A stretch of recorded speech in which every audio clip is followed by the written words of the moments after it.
Good morning. I wanted to tell you I learned a new word in the last couple of weeks. Loriner. Do you know what a loriner does? A loriner is someone who studies lorinary science, aka bit fitting. Stay tuned because we have a special guest today, Tammy Levasseur, a loriner, professional bit fitter, who will share some tips and insights you can use the next time you go to the stable. And we have a special live segment from Oklahoma City Fairgrounds with co host Patricia Jellerson. So stay tuned.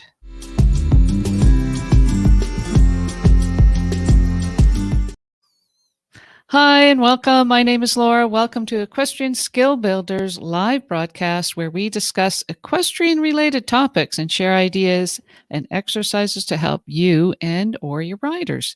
If you'd like to improve your riding and training, win more ribbons at your next horse show, or generally like other horsey related stuff, stay tuned because my special guest today, Tammy Levasseur, and I will share some excellent information to help you improve and answer some of those burning questions you may have. Hi, Tammy. How are you doing today? I'm great. Thanks for having me, Laura. This is wonderful. Yes, very wonderful. And where are you coming in from today? I'm actually in my cozy little tack shop here in Bonfield, Ontario. And how cold is it in Bonfield today? Oh, it is. You don't like to say. 20. Yeah. It's minus so 20. Minus 20. It is cold. So that's Celsius. So our U.S. friends, I think that's like 0, right? I think. Yeah. I don't know if So anybody out there who could. My horses are well blanketed this morning, and they're Yes. enjoying a frisky run around. So. Okay, well, we're going to be talking with Tammy about why she became a professional bit fitter, Loriner, and how she goes through a bit fitting session and what you can expect during a bit fitting session. And she also has this really interesting rain analysis system. It's called starts with an S. What's the system called? Synchronicity rain analysis, which I'm very excited to share with you and answer some questions you have. And Tammy is from On the Bit Tack, and On the Bit Tack is a boutique horse tack and apparel shop in Ontario, Canada, offering top quality equestrian brands and interesting finds for horse people and casual shoppers. They can find you at onthebittack.com. Is that right? Do you do in shipping? I ship all over North America. Yep. Right. So Tammy is a certified bit fitter and offers equine bit fitting clinics, individual bit fitting sessions, and rain analysis. And I'm so excited to get to that for you and your equine partner. That's really exciting. So you're in your shop right now, right? Yes, I am. Yes, I am in my shop. I see you got your fire going. That's good. I do. That's the only way I'm keeping the cold at bay. Yeah. And me, I am Laura Kelland-May. I help people improve their riding and training and understanding of their horses by providing hands-on and now virtual training to produce educated, thinking horse people. Check out my website. I'm going to put it in whichever place I need to put it in. I'm a competition coach specialist, high performance train, Equestrian Canada senior judge and steward, and produce these live equestrian broadcasts. You can get individual coaching designed just for you, and we can talk about that. I'll put a link in the description so you can set up your free coaching session with me. Okay, so let's get started. Oh. That's just to keep everybody interested. High five. Oh, wrong camera. High five. Right. Okay, so Tammy, before we get into why you became a Loriner, can you tell us a little bit about lorinary science? Yeah, so lorinary science is a pretty multifaceted discipline. It involves a lot of physics, chemistry, obviously anatomy of the horse. So all of those facets kind of come together to help us form an opinion about the type of bit that maybe would best be suited for your particular horse. Okay, so when you go to a place, uh, how do you decide, or how do people know whether or not they need to Right. have a bit fitter come in? I mean, I've been riding for a long time, as a lot of people here have been. I've never heard the word Absolutely. Loriner, and I think when I contacted you and we Mhm. spoke the first time, I didn't even know really how to Mhm. pronounce it. So, has it been going on for a while, or is this some sort of new fad? Mm. No, it's definitely not a new fad. If you travel to Europe, it is an actual profession there. Um, and they've been practicing Lorinary science since 1261, as I have come to realize through the worshipful company of Loriners based out of the UK. So it's a long-standing profession, and I think one that's going to be a little bit more prevalent here in Canada and North America as a whole, because there are some gains to be had by having a properly fitted bit. Like what? What type of gains? Oh, so obviously improved contact, comfort of your horse.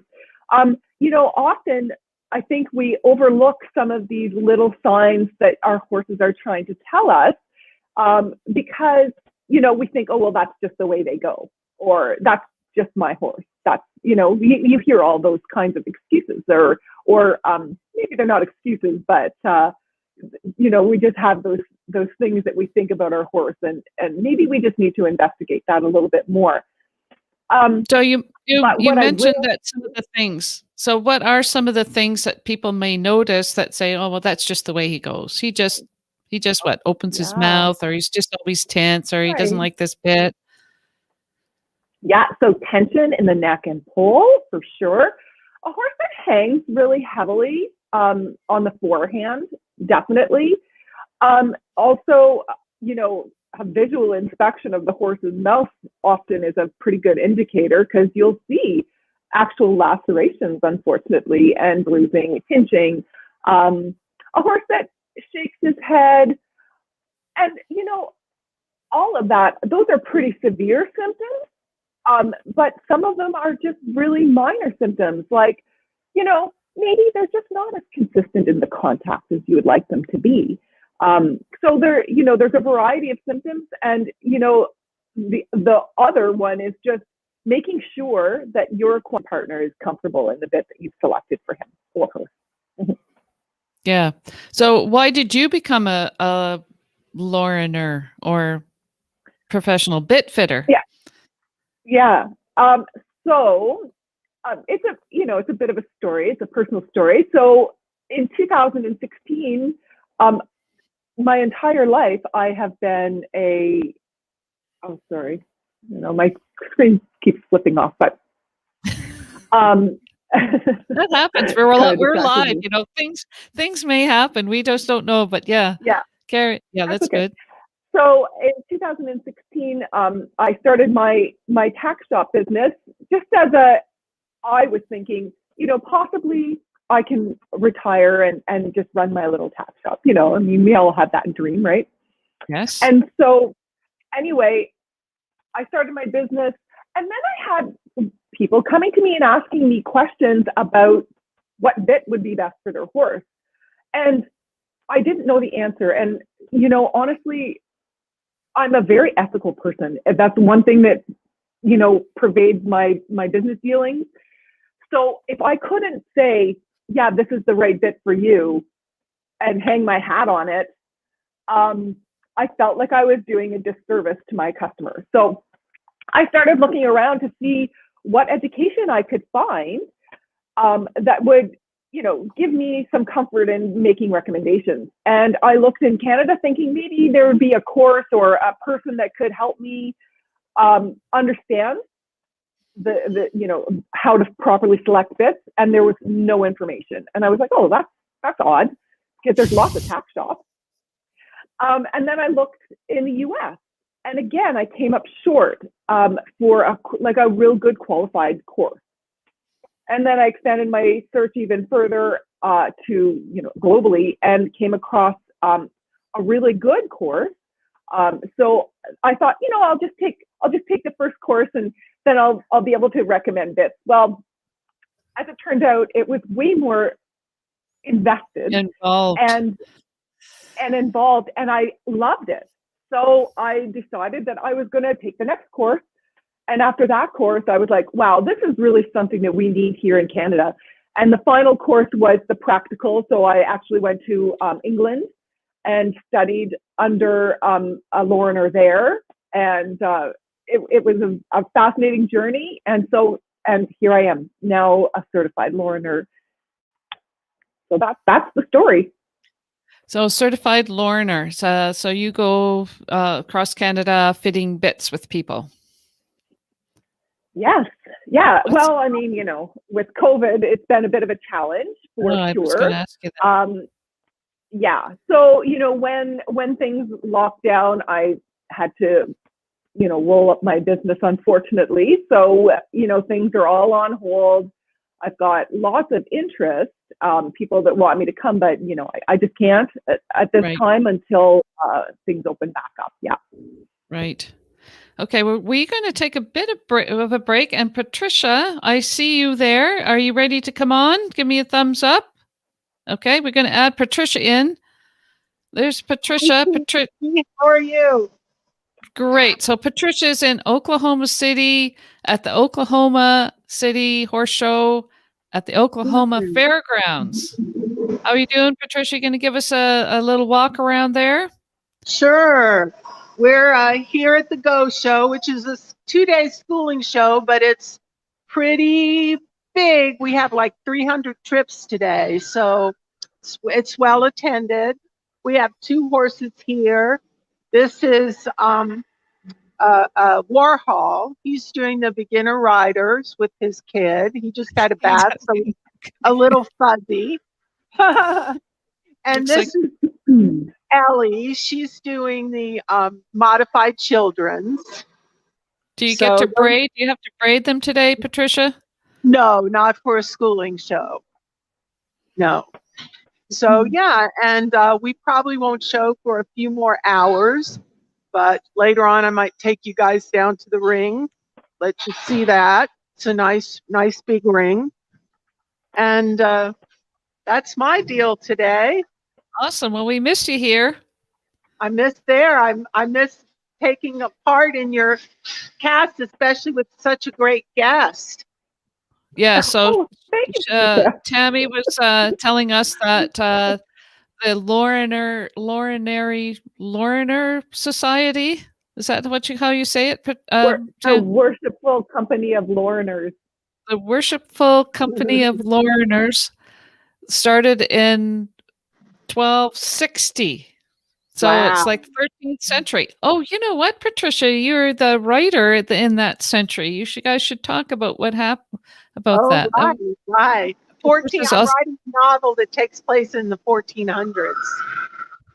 You could have a bit fitter. Yeah. Well, of course, knowing me, it's full of horses. I talk about everybody's horse that they're riding. So. Yeah. Mm-hmm. Okay, well, thank you very much, Patricia. We'll check in with you again at the end. Okay, sounds great. Have a good cast. Thank you. Bye. Bye. Bye. Oh, that was fun. So that was the first time we did that. We went live. We went live to Oklahoma City. Okay, so we are talking with Tammy from On the Bit Tack about her Loriner business and studying bit fitting. So let me get back on track here. So how can people contact you if they're interested? Can they go to your website?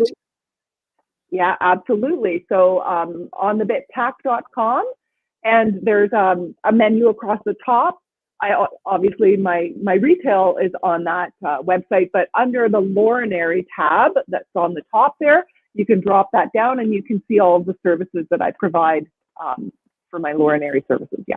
Okay. Okay. And save, and we're going to show that again. Okay, so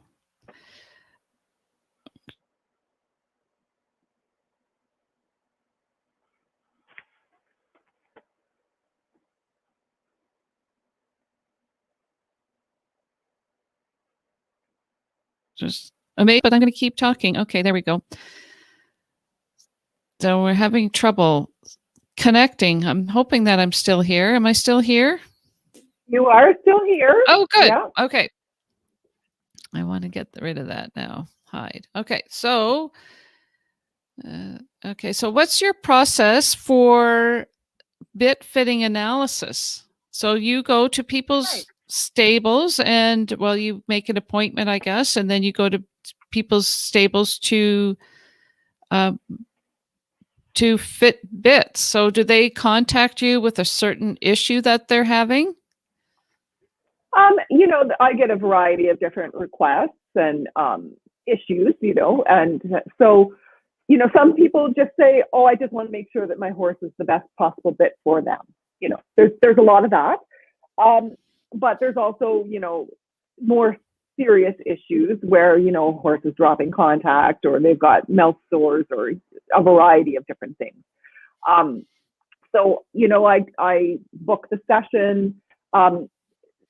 Unfortunately, because of the vastness of the territory that I cover, you may have to be a little bit patient getting me out to your stable because it takes some time to schedule those sessions. But I do my very best to make it around to everybody. And so when I arrive, I bring all of my bits with me in a big tote, and it's about 200 pounds worth. So it's a substantial amount of bits. I do carry the new Ashula brand with me just because I had to choose a brand that I felt was aligned with my own personal thoughts on bit fitting and the like. I'm happy to sell Herm Springer and a variety of others, but that's what I carry with me. So I arrive with my bits and all of the tools that I use to take the measurements. And so the first thing that I do is the oral exam, as well as the measurements. So, and so just a second now. I want to put this in the feed here. We're going to show it. This is a video. I'm going to take this away so that we can have it nice and big. And how do I get this to play? There. So this is your, okay, so whoops. So just bear with me there. So what are you doing in this picture? That's a little bit difficult to tell, but I think I'm taking the interdental space height measurement there. And the interdental space height will tell me what thickness of mouthpiece your horse can accommodate. We often see really fat rubber bits, let's say, the really big, thick ones. They're over 20 millimeters. And often a horse can't accommodate that in their interdental space. So that measurement I take. And, sometimes there's plenty of room and sometimes there's not. So what is the interdental space? Where is it? So, where the horse has no teeth, that's the interdental space between the canine and the first premolar. That's the interdental space. But what I'm taking is, let me just see if I can do this, is the space between the upper bar in that interdental space and the lower bar. That space tells me how big or thick the bit that particular horse can accommodate. The diameter, let's say. Exactly. Yes. Okay. So some people, a lot of people say that I want a nice thick diameter because I know that thicker diameter is softer on the horse's mouth, but then sometimes there's not much room there, so they can't even close their mouth after. Okay. Okay. Exactly. And then what is our response then to a horse not closing their mouth? Is They crank put their a drop noseband. noseband on it. So we need to be careful about really thick bits, especially if you haven't had an Proper fit. assessment done. Yeah. Okay, so that's what you're doing there. How long does that take approximately? Like if somebody was going to if you were going to do a bit fitter, should they book a morning? Should they book an hour? The Depends on the entire horse. process takes approximately, for a snaffle fitting, approximately an hour and a half. Often, though, if I have several fittings at one stable, which is the way I like it, because I mean, it's good for me to be able to just set up and do a bunch of fittings at the same time. I will overlap by half an hour. So while the first horse, I've taken all of their measurements and they're out in the arena warming their horse up and testing bits, I'm starting the next horse on their measurements. So, but the entire process takes about an hour and a half. Okay.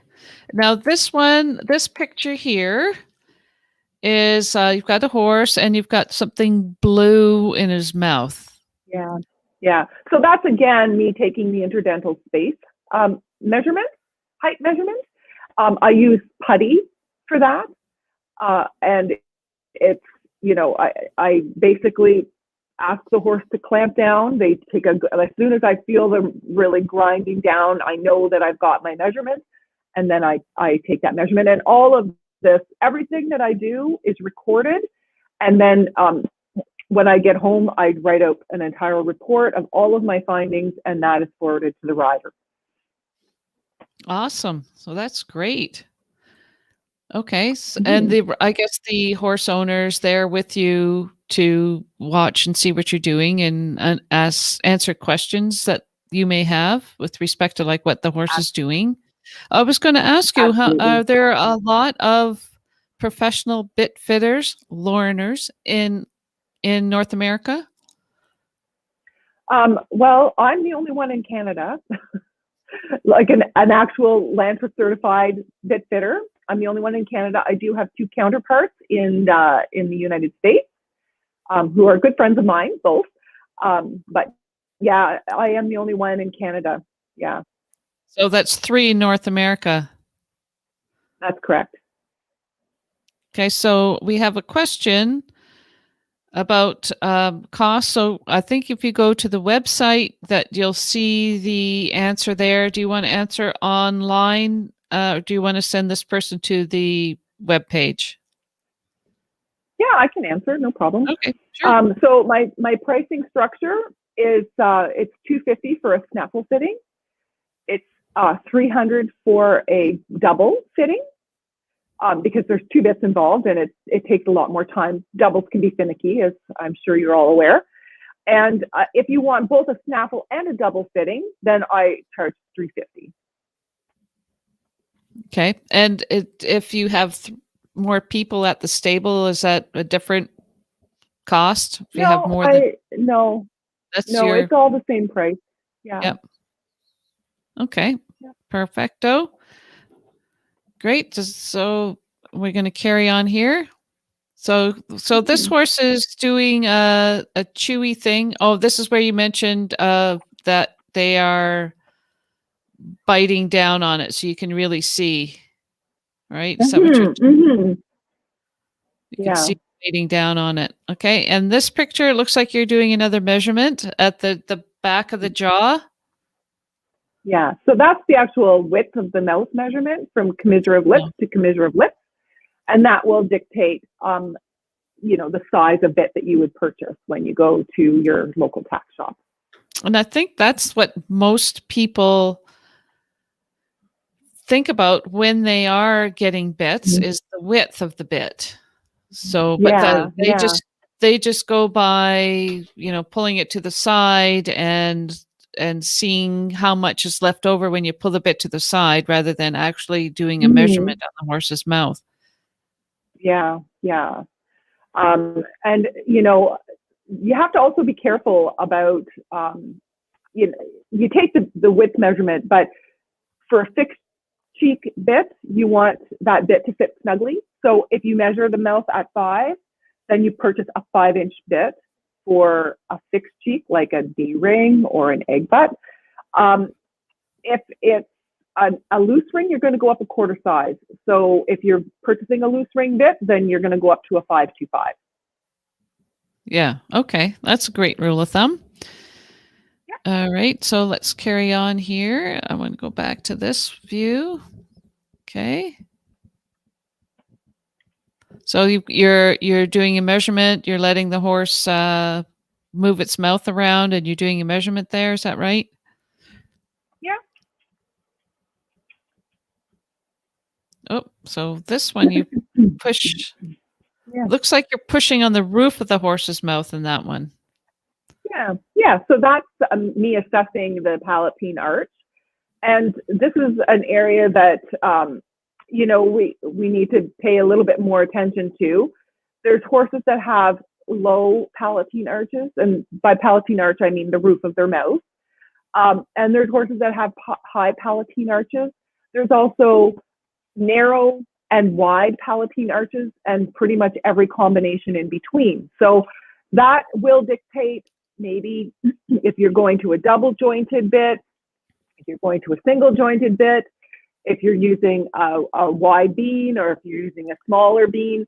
All of that factors into the decisions that I make when I'm selecting a bit for your horse.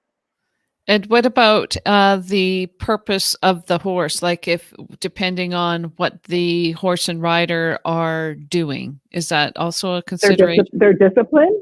Yep. Yeah, for sure. I mean, to be honest, most hunters are really interested in a D-ring. And I mean, if that's their preference, I'll accommodate that. But often I'll see a horse that just needs a little bit more stability in their contact, and a fixed cheek is really great for that. The mouthpiece is less mobile, so in their oral cavity, so it allows them to kind of trust the contact and come forward into it. So the actual cheek is something that I also consider when I watch the horse go. If the horse tends to hang on the contact, then I would recommend a loose ring for that. And that is really because you're able to kind of vibrate them off that kind of hanging motion that they get into. So so there's a lot of different factors that go into bit selection, and certainly discipline is one of them. So I service just English disciplines at this point, and I do a complete double fitting as well. So that's Bradoon and curb bit placement and combinations. So that's very, very interesting. And as a bit fitter, I think that you also have to have a really big understanding of training as well as the bit fitting, because you're talking about contact and you need to know the rules, and you need to know what's current and some sort of style that's happening. You said the hunters like to have the D-ring. And so there's a whole, it's not just the physics and the understanding of how the bit works. It's also the whole gamut of the riding and the level of the rider and the education of the horse, I would think also has to have some input into it as well. Yeah. Awesome. It does take on a lot of, there's a lot of input into selecting a bit. It's not just the width. Yeah. So, I mean, as I told you, I think before we started going live, I've been riding forever. I've been buying bits forever. And I think, okay, I got a smaller horse or bigger horse. I'm just going to go get a 5 or 5.5 or jeepers. This one is not working. I'm just going to go try a different one. So there's a lot more involved with it than just going to the tack shop. Yeah. And the other thing that I say is, I mean, you can go and spend a good $1,000 on bits that are incorrect. And I think that we've all been there. A lot of people have a bucket of bits that didn't work out. Yeah. And so what I will say is when I'm there, you're able to try the bits, and buy them at the time. So it's a really great way to try the bits, make sure that it works, and that the horse is comfortable with it. And then, what I say to them is, this bit, you can be confident it fits your horse, it fits the horse's oral cavity, and it will work for you. So it's not kind of a hunt and peck situation any further. You have the bit that's going to work. That. Yeah. Hunt and peck. Yeah. That's good. Exactly. Yeah. That one's not working. Let's try this one. So how can riders and horse owners tell if their bit is working or not working? Well, yeah. So, it's, again, is your horse hanging on your hands? He's shaking his head? Is there physical symptoms there that you should look at? It pinching and bruising, that kind of thing. Always inspect your bits before you ride. Check for the linkages. Make sure that they're not wearing thin. Check for the condition of the material, like rubber and synthetics. Are they abrasive? Have they been chewed on? Are there big chunks missing? Is there an exposed cable that is that's there? So, all of those things before you ride, really have a good look at what you're putting in your horse's mouth, because I've seen some pretty horrendous things. And it's just like, oh, well, that's what I've always used. Exactly. Right? But just because you've always used it doesn't make it the right fit for your horse. That's right. Yeah, it's totally true. Okay, so if you're just joining us, I'm Laura Kelland-May, and my guest today is Tammy Levasseur she's a professional bit fitter, a Loriner from On the Bit Tack. It's awesome. This broadcast is brought to you by Equestrian Skill Builders. Progress faster, ride effectively, and be extraordinary. Get individual coaching designed just for you. Find out how. Let's talk about it. You can send me an email, thistleridge@hotmail.com. All right. So before we go on to the next segment, love that. Okay. So let's carry on with this video, because I think it kind of goes into the, okay. So here you're looking at the roof of the, oh, sorry, I'm watching the video and I'm not showing it to you.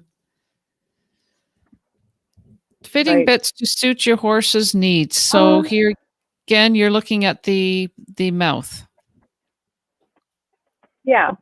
I think here what I'm doing is I'm looking and feeling the bars, because there's another structure in there that the bit interacts with.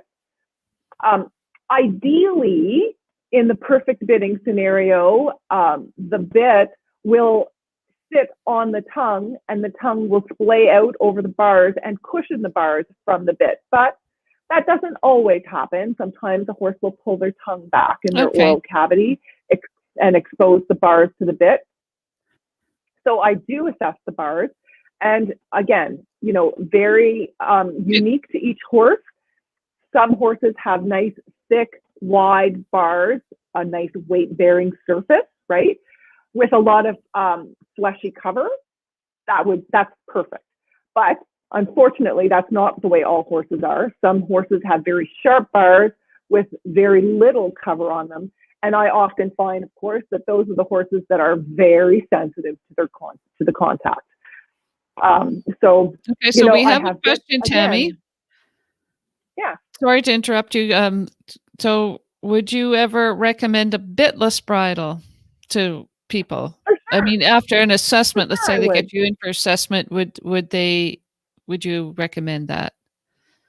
Yeah. I mean, again, you have to be cognizant of the discipline that horse and rider are in, and if they're competitive or not, because as we know, bitless bridles in dressage that's not a thing. They're not legal. And I think that they should be, honestly, but that's not my decision. But certainly for horses that have bit-related damage to their bars or tongue, I would certainly recommend a bitless bridle for that. And, you know, I mean, if you're a rider that maybe is just new to riding and you don't maybe want to cause any damage because your hands are not steady yet, a bitless bridle is a good starting point for a rider that, you know, doesn't have educated hands yet. So yeah, I absolutely would recommend a bitless bridle for specific reasons. Yes. Excellent. Oh, that's great. Great answer. Thank you. It's not that you are thinking that bits are a must have. It depends on the horse. And that's why we have to be cognizant of what's happening in the horse's mouth. Okay. So look, okay. So there it looks like you're measuring a double bridle. Mm-hmm. So Weymouth. So after I take all of the measurements in the horse's oral cavity, then I look at the current kit. Does this current kit fit what I'm finding in the horse's mouth, right? And so this is what I'm doing here. I take the length measurement. I also do a diameter check. I look at in this particular case, I would look at the port, and I have an understanding of how that port rotates in the horse's mouth upon contact. Where is it going to impact in the horse's oral cavity? So just a minute, Tammy, for those people who don't know, I want to show where the port is. Port is this. Oh, you can't see it. Can you see that? Could you explain to us where the port is? Yeah, so the port is, you know, you'll see in curb bits typically, where it's a straight bar, and then there's a kind of a raised section there. So that raised section, that's the port. And so, you know, they're developed like that for a variety of reasons, but for the most part, they can and do impact the palate. So we have to be careful for horses that have palates that we're not putting excessive pressure into their palate, because that's an unfair ask, I think, of the horse. So yeah, so I assess the palate, and then I say, okay, well, you know what, this curb actually looks like it might work for your horse, or maybe we'll try something else. You know, often I'll go to an assessment, and I'll do all of my measurements, and I'll look at their current kit, and I'll say, this looks good, you know, and sometimes I walk away with no recommendations, and that's great. I think, but you know what, if not, then we look and we go through all the bits that I think are suitable, and of course the rider's able to try them before they buy them. Mm-hmm. Okay, so let's carry on with this. So you're talking, okay, so now that brings us to a great segue here to the rein analysis. Let's see, look at the measuring bit. How long, okay. Okay, perfect. I'm just checking my notes to make sure I've asked you. Okay, so now we're talking, now what is this that you're putting on the horse now? Now we're going into the next segment about the rein analysis. So it looks like you're putting something on the saddle here. This is your synchronicity system? Yeah. So I'll just quickly explain my entire bit fitting process. And, you know, I mean, other bit fitters, if you have them, may have a different process to me, but I feel like all of these inputs are important to my process. So the rein contact analysis is part of my bit fitting process. I start with the measurements of the horse's oral anatomy, which we've already discussed. I then measure the current kit. And then the last part of the process is what I call rein contact analysis. And it's very brief. It's maybe 2 minutes of a test. And the reason I do that is so that I can see what the rider's contact is like. So, and that can drive some of my bitting selections. If the rider has a very inconsistent contact, loopy straight kind of contact, I'm not going to want to put a very sensitive bit in the horse's mouth if that's my finding. So it does factor into my bit selection at times. And definitely when I'm looking at doubles, these are very sensitive tools that we're putting in our horse's mouth. And we want to make sure that we're being fair to the horse, and that we're using tools in their mouth that are not going to be too noisy for them to understand what we're trying to convey. So Okay, that's why I use the rein contact analysis. So what do you mean by noisy? You say you don't want it to be too noisy. Yeah, so I mean, there's a variety of noise that goes down the reins and into the horse's mouth, right? Some people have absolutely stunning contact, and they don't have a lot of noise. But others, you know, I mean, if you're new to riding, let's say, and your hands are not stable, you don't have an independent seat, you might rely on your reins a little bit too much. That's where the noise comes in. And that's kind of, I think that term that I use, noisy, comes from my data analysis background. But yes, it's really just the consistency of the contact. Awesome. Love it. That's great. So it looks like a complete system here that you put on the horse, I put it on the saddle, and then somebody gets on the saddle and rides. Is that what happens? And then there's a blue strap. I see your green gloves and you see a blue, I don't know, is it a wire or is it a something? That's a lead, yeah. Okay. Yeah. So that lead goes to the rein. So I bring my own reins. I also bring my own stirrups, and I'll explain that briefly. And then I bring this pommel pack, is what you're seeing there. Pommel pack collects the data from the reins, and the reins have force sensors in them. Okay. And so all of the data that's collected is then Bluetooth to my phone, and then from that I get a report of, you know, are you heavy in your right rein and less heavy in your left rein? Is your contact excessive? Is the consistency good, or could it use improvement? These are all things that the system will tell me. Okay, so this is what you're talking about here, right? This is the thing that gets Bluetooth to your... Yeah, exactly.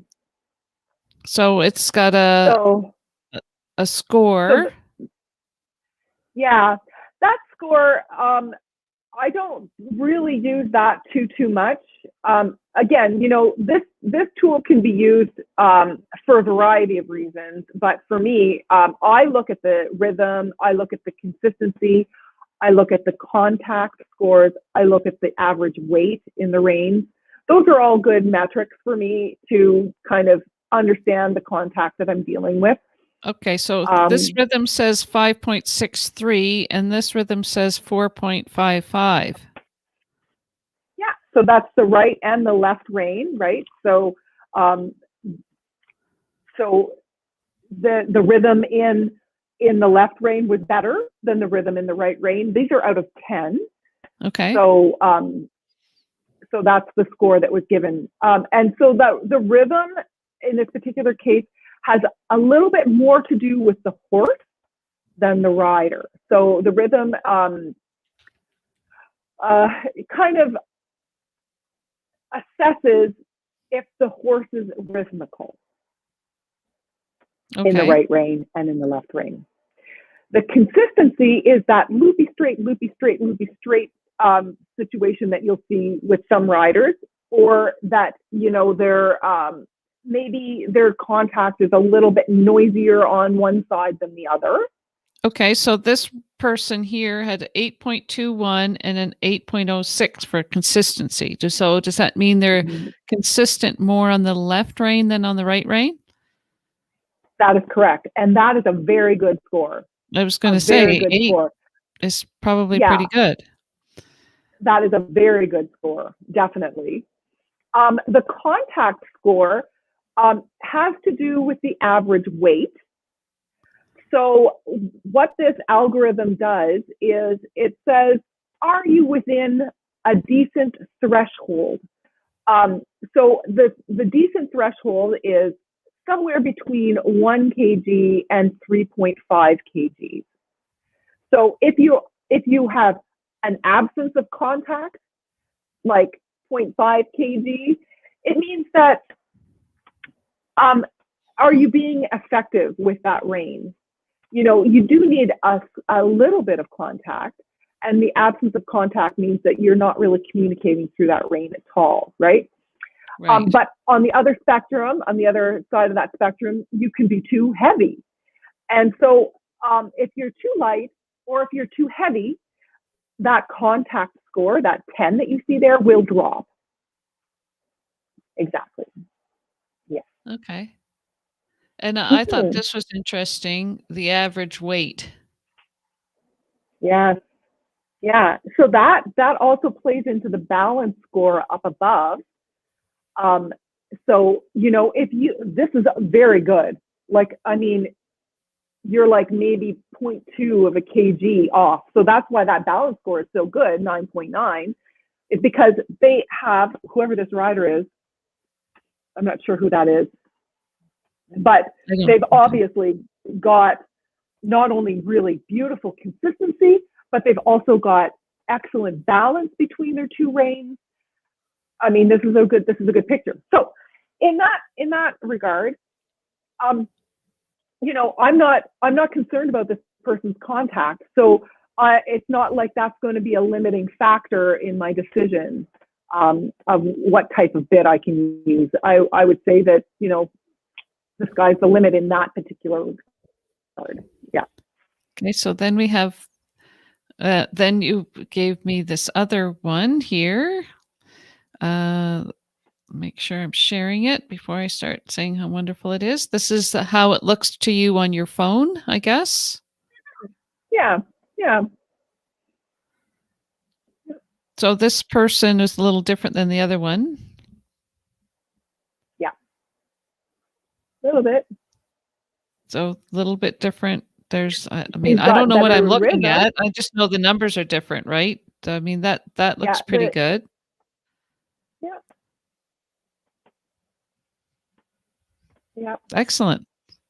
So this is one of the tools that you use for your as part of your bit fitting, is that they riders, you get to see not only that they fill it out that they're doing this and this on their own, and they hope to compete at whatever level or go over jumps, or they're at this level in their training. You get to see firsthand exactly what that means with respect to the rain analysis. So you get to marry those two things together. They don't have to, you don't have to take for granted that they are riding at an upper level and are on a consistent contact. You use this tool to actually see it.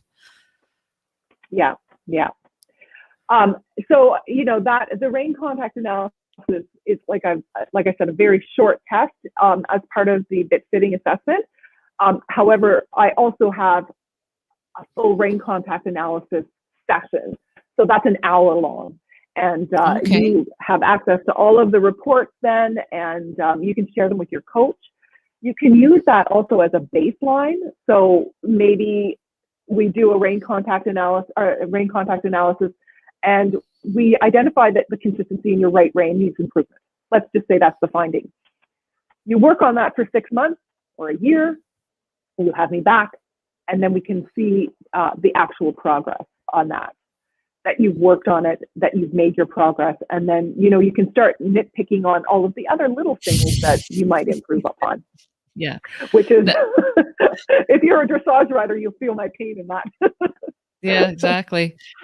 So you mentioned about the stirrup leathers.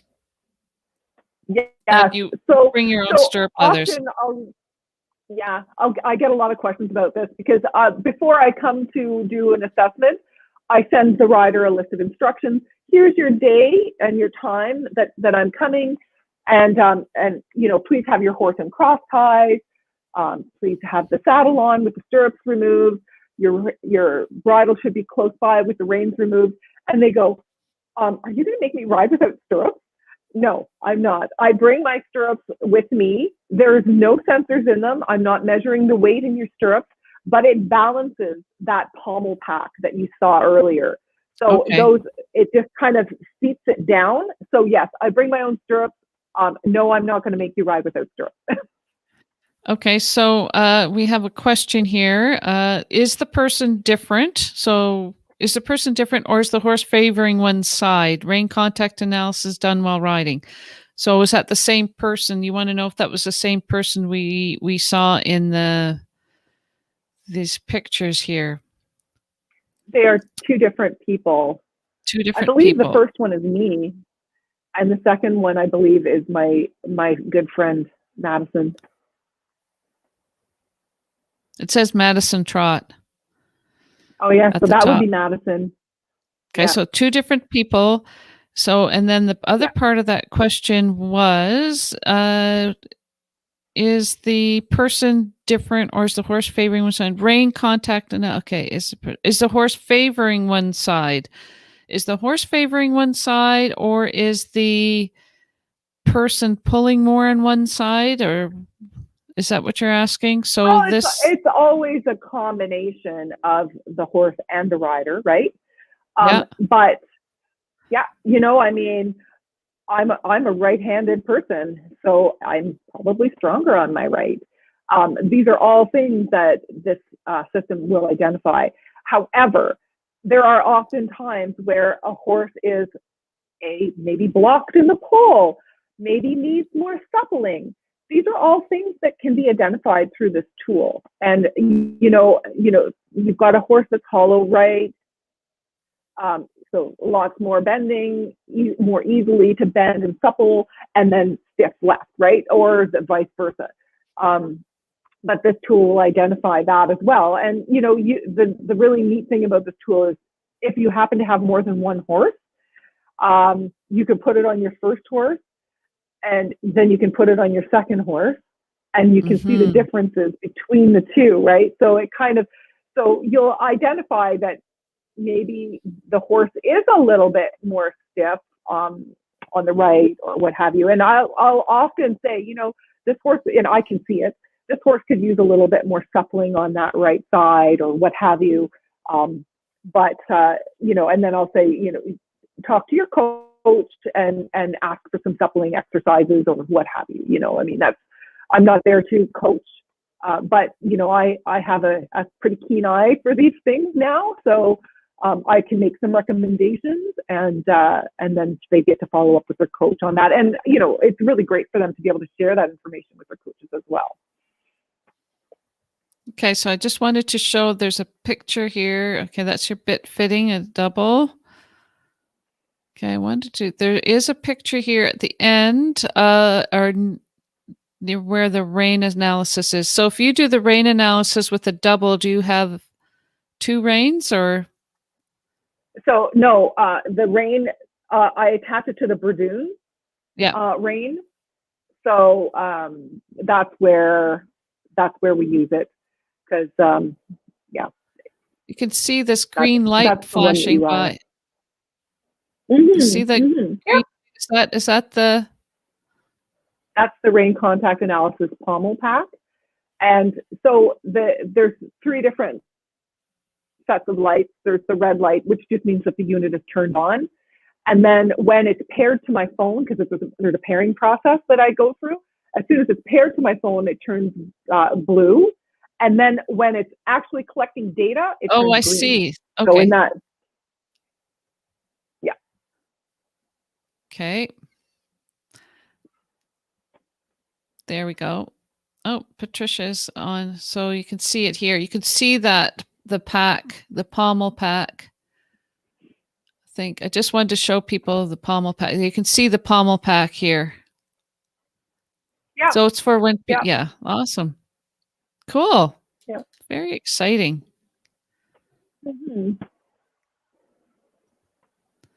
Very good. Okay, so I do have a few more questions, but I wanted to get Patricia in here again. I see that Patricia's here, so we're going to go again live.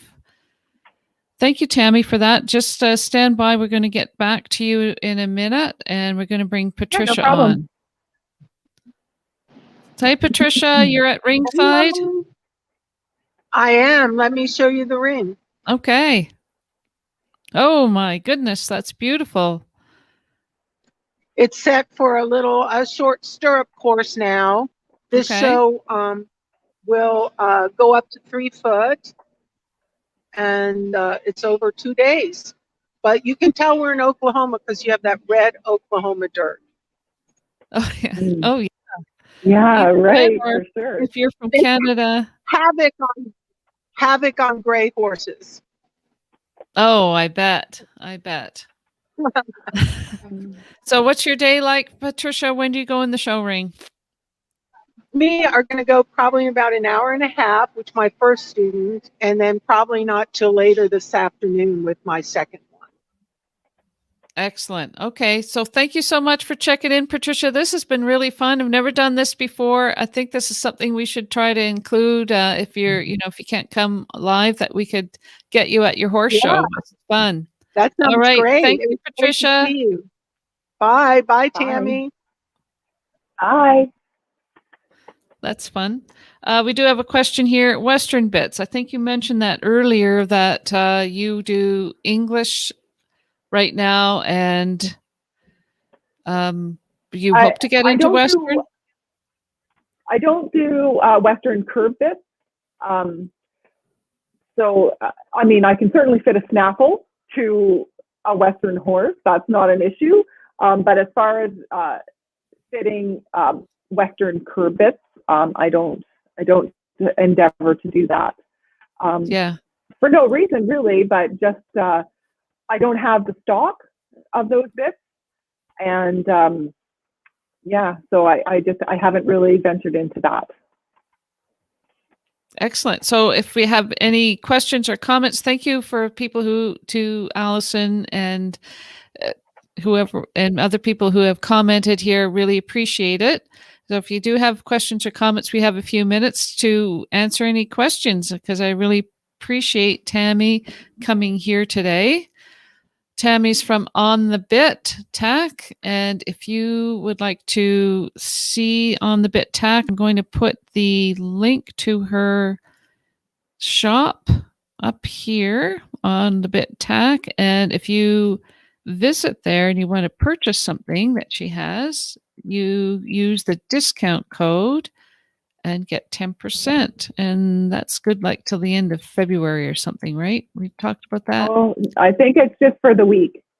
Oh, good for the week. Okay, good for the week. Yeah. Let me just go back here. That's good. I'm going to copy this. Okay, back here. Lots of things going on here. There we go. Good for the week for people who are watching live. If you are, so that's till, February 6th, I guess that would be, right? Yeah. Yeah. So if people who are watching live, if you go to On the Bit Tack and use the code ESB 10%, Equestrian Skill Builders 10%, you get 10% discount off your merchandise. Okay, Tammy, final words on what happened today. Do you have any suggestions for people? Any last words? Yeah. Well, what I would say is, I think that up until this point, we haven't really known a lot about appropriate bit fitting, and we've kind of done what we've always done. But it's really important to listen to your horse. And I'll even say that when I'm at a fitting, like, yeah, we're going to take all the measurements, and I use that, and I identify any limiting factors through that. And then I watch the horse go. But when we try bits, I always say, listen to your horse, because he's going to tell us, she is going to tell us if that's the one or not. And also what I'll say is, we spend thousands of dollars on wrong bits. And I'm guilty of that myself, you know, because this one doesn't work anymore. So I go and get another one or what have you. First of all, when I go there, when I do the assessment and we find the bit, your horse's oral cavity doesn't change. So that bit will work for your horse for a long time. The only time that after that you would need another bit is if maybe you're moving up in the levels and you want a little more elevation in the shoulder, or you're going to a double. So, you know, we can spend a lot of money on purchasing bit after bit after bit that may or may not work and could possibly degrade the quality of your contact if you're using an inappropriate bit. Or you can have me out and we can find the right bit that will work for you and your horse. So that's what I would say. And, you know, happy riding. That's what it's all about. Excellent. Thank you so much, Tammy. If you want to get in contact with Tammy, go to onthebittack.com and she's got her contact information there. Now, go use this stuff. Go use this stuff and go hug your horse. Thanks now. See you next week. Okay. Bye. Bye.